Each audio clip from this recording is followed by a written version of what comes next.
What up, Tube? What it is, what it does, what it bees, and what it R's. What's up, man? I'm looking extra chocolatey today. Speaking of race, speaking of hashtag WalkAway, this video is basically just kind of a brief synopsis on my experience as somebody who was a die-hard liberal, somebody who had an undergrad in black studies in college, to where I am now, which is a moderate yet libertarian-leaning conservative.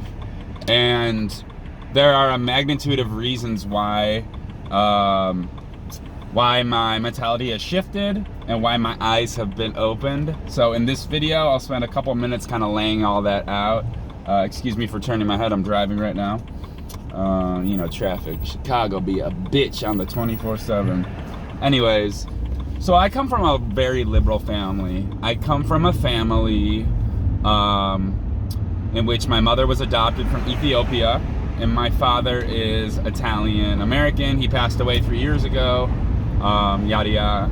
Anyways, so I have a mother who's very dark-skinned, Ethiopian, East African, and a father who's very light-skinned, Italian, white guy, from Milwaukee. So basically, growing up, you know, I was born in '91. All we had growing up was CNN and MSNBC as my frame of reference. We were always told Fox News is the liar. They're the ones who are corporatized. They are the ones who have special interests. They are the ones who are biased. It's only them who's pumping out, you know, Zoloft commercials every other commercial. The one with a little cloud, the depressed cloud. So my dad in particular, a lot of times he would yell at the TV. This was particularly when Bush was in office. I noticed when the elections for Obama were coming about that everybody in my family had a stance on why they liked him. And their main focal point wasn't his policies, it was the fact that he had dark skin. So I get that. I voted for Obama first term. I get that. I understand. You know, you want to see somebody who looks like you in the White House. At the end of the day, I realized that identity politics doesn't work. It doesn't matter what the person in the White House looks like, because as a frame of reference, I don't know if you guys know this, but you know, a lot of people say Donald Trump is a racist, sexist, homophobe, xenophobe, LGBTphobe, and the fact of the matter is, in the 6 months that Trump was in office, he did a better job for the black community than Obama did in 8 years. So how you figure he's a racist, sexist, homophobe? It just, nothing adds up, you know? So I started seeing the deception, and this kind of rolled over into 2017, 2018, then the run-up of the election. I see Hillary this, Hillary that, and the rug was pulled from beneath the floor for liberals, so to speak. Trump got elected and nobody knew what to do with themselves. People were screaming. I don't know if you see the memes where the woman's like, oh my God, oh no. This shit is ridiculous. It's corny, it's sensitive, it's victimhood mentality. And I've adapted this victor over victim mentality because I realize at the end of the day, I can look at myself as a minority who's, you know, a minority who can't accomplish anything, who's in this invisible bubble of oppression, or I could look at myself as a biracial guy who wants to go out and get it, and you know, hard work pays off, right? So they lied about Hillary, right? All the polls told you that Hillary was gonna win. Ann Coulter was on The View, and she said that Trump was gonna win, and she was mocked. You know, people were mocking her, making a mockery. It made headlines, and she was very humble when Trump won. She's just like, "Told y'all, motherfuckers."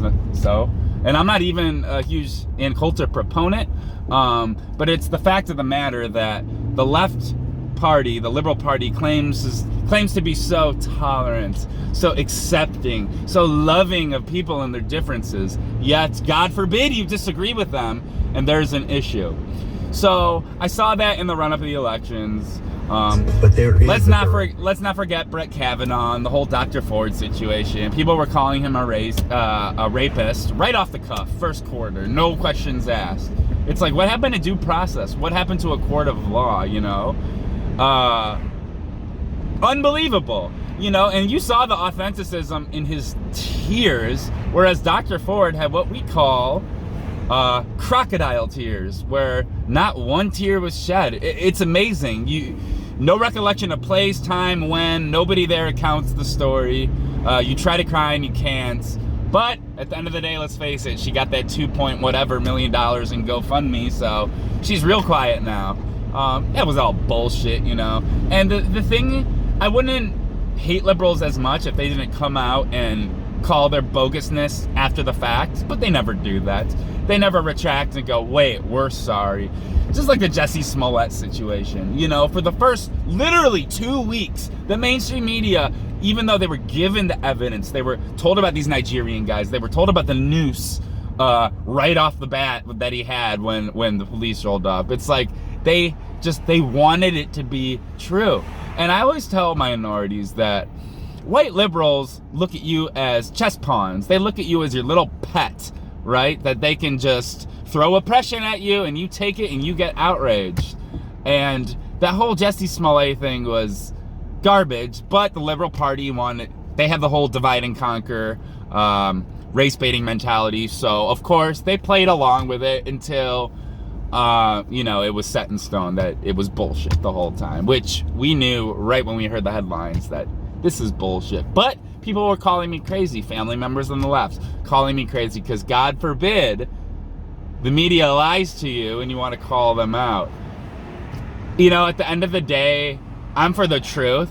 And if the truth means swaying one way or another, then fine. But it just so happens that the Liberal Party has been wrong about virtually everything, right? So I started to see, you know, 2017, 2018. Then I see Kanye stand up and say that, you know, he supports Candace Owens and that he, you know, may or may not be a newfound conservative, which there is no issue in that, you know. What did the media do? Threw him under the bus. Don Lemon calls him an Uncle Tom, house Negro. His mother would be rolling over in her grave. I mean, so tolerant and so accepting, right, Don Lemon, that you're just going to throw Kanye, who's a black man, under the bus and say that he's a house Negro and his mother will be rolling over in her grave. Just bogus. You know, bogus. It's unreal. God forbid a black man thinks for himself and doesn't adopt this liberal victimhood mentality. God forbid a minority like Candace Owens speaks out against the Democratic establishment and the deep state, and we just throw shit at her from every which direction, you know? At the end of the day, thinking with your emotions and your feelings like that is never going to work, you know? So, moving on, you know, all my life up until 2016, like I said, I was a diehard Democrat. Every encounter that I had with police officers, like getting pulled over and whatnot, was always a negative encounter. It always ended with police searching my car for no fucking apparent reason. Then I adopted the libertarian conservative mentality. I lost all that victimhood shit. And I literally have not had a problem. I have not had a problem in the last 4 years with law enforcement. Not that I was doing anything wrong to begin with, but I was mouthy, you know? I wasn't actually committing a crime, so to speak. But yeah, so my whole mentality changed. I started looking at them in the eye as a man and telling them, you know, I appreciate your services at the end of the day. And whether they want to give me a ticket or not, that's on them. But it just so happens that I haven't gotten anything, haven't had any negative interactions with police officers. So, sorry, the video cut out. So anyways, there's this huge talking point that Donald Trump doesn't care about people like me, right? Donald Trump doesn't care about black people, brown people, whatever the case. Doesn't care about HBCUs. But it's like, wait, he approved federal funding for all HBCUs. So now they can use federal money. So now they have unlimited access to federal money. Is that racist or is that a benefit? Sounds to me like that's not very racist. Not to mention all the black people. I mean, let's face it. There's so many black people working in Trump Towers, but at the end of the day, Donald Trump was only racist when he ran for president. Yes, let's not forget the fact that Reverend Al Sharpton and Jesse Jackson gave him the Rainbow Award in the early 2000s, late 90s for bringing jobs to black communities and being a huge proponent of black people in a whole. He was granted this award, Donald Trump. He was only racist when he ran for president. When he was on The Apprentice, did you hear anything about race ever? No! When he became a threat to the Democratic establishment, the day he said, I'm going to run as a Republican candidate, boom, headshot. All these people started to come out with these bullshit allegations, right? Not only was it racist, sexist, homophobic shit, but people were coming out saying he was a rapist? Really, Liberal Party? You're gonna low blow to that extent? Call somebody a rapist? You already did it with Kavanaugh. Well, once Trump lawyered up, we all know that everybody dropped their shit and nothing came of it. At the end of the day, man, I see all these liberal cities where gun violence is just, I'm in Chicago, man. You look at places like Detroit. You look at San Francisco, where they have literally a crap app which detects how far crap is from where you are at any given moment in time. It's a crap app map, literally. And, places like San Francisco have gone to complete shit.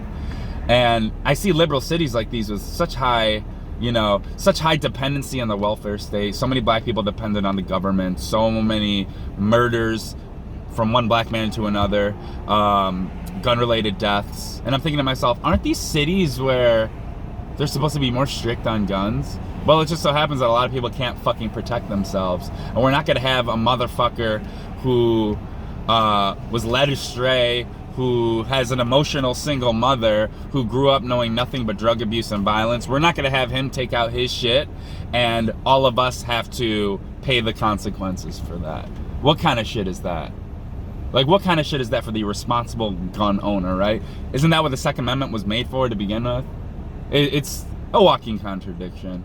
But besides all the low blows and below the belt tactics that the Democratic Party